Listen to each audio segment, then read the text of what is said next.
Hi everyone, thanks for joining me today for our devotion. I was listening to a Christian gentleman online the other day sharing a devotion.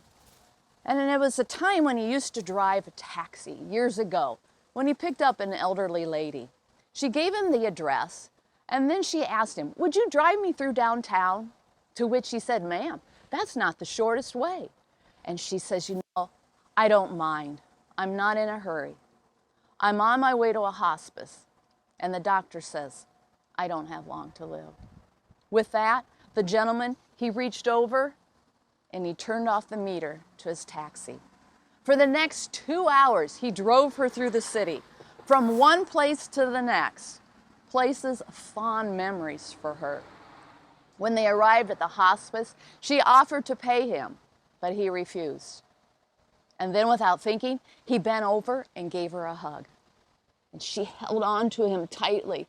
And she said, "You gave an old woman a little bit of joy. Thank you. Thank you so, so much."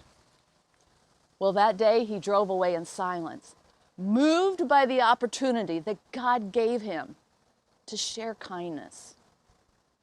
Kindness, it's a choice. He didn't have to turn off his meter, nor did he have to drive her around for 2 hours.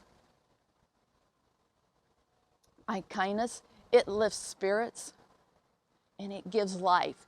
Even to someone who was dying, it gave that lady life. Kindness, it has a rippling effect, and I wish our networks would cover more stories like this. Our world desperately needs to hear these stories of kindness. God extended his hand of love and kindness. Shouldn't we to others? It might just point them to Jesus. Well, I have my own story to share. Elderly Mildred from Minneapolis, Iowa. She would walk across the street every single day to share her newspaper that she was finished reading. She'd slip it between our door, and then she would walk home. When she was aware that we were sick, she'd stop over with soup and popsicles, open our door, and leave the items there on the entry floor for us. One day, I was laying sick on the bathroom floor, and she stopped over and took baby Hannah home until John could arrive to care for Hannah. She blessed us in so many ways, and she was like a grandma to my children. But I was so blessed. On the day that she was dying, I got to hold her hand and pray with her on her last breath. It was just a small token of my kindness for hers. Someone has left a rock in our flower bed over at the church. It says, "Scatter kindness." It's a reminder that we need to be kind and considerate to all of those that we come in contact with. And this coming weekend on Saturday the 14th and Sunday the 15th, it's our Turkey Mission Dinner outreach.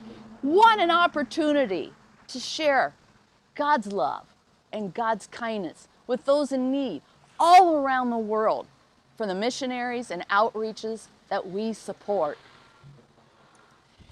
In Galatians, it says, "Let us not become weary in doing good," or I might add, expressing kindness. "For at the proper time, we will reap a harvest if we don't give up." So join me this weekend on Saturday and Sunday, the 14th and 15th, as we express our kindness for those in need around the world. For our Turkey Mission Dinner, join us in the parking lot where we have a gift for you in exchange for your gift that will touch people all around the world. Thanks for joining me today, and remember, scatter kindness.